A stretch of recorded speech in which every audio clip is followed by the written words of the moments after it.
Alright, I wasn't going to do this because it was kind of goofy, but I'm going to do it because it actually works. It's a chopstick.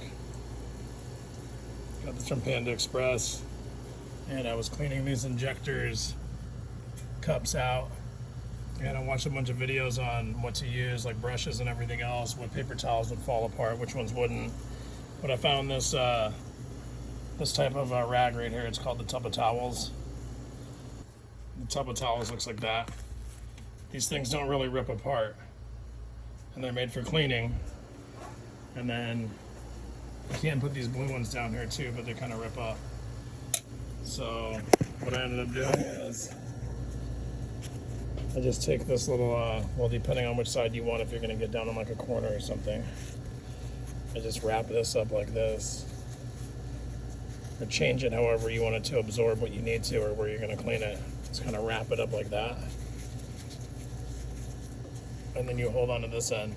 Doesn't conduct electricity. It's not going to scratch metal. It's pretty tough. It's got a point on one end, square on the other, and you just get down in here and do what you normally do, just get your cleaning.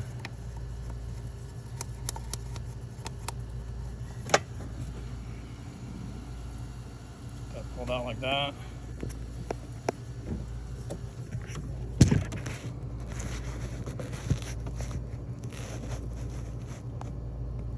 can see a little bit of the inside of those cup areas right there at the top.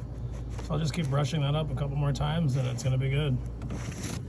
But yeah, cheapest tool you'll probably ever have in your toolbox, but one of the most useful. I would have never thought in all these years.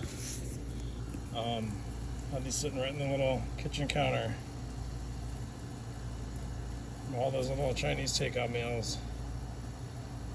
Well, anyway, great tool. You'll probably find it useful. I've been scraping around, using it for all sorts of stuff, getting into little places with the paper towels.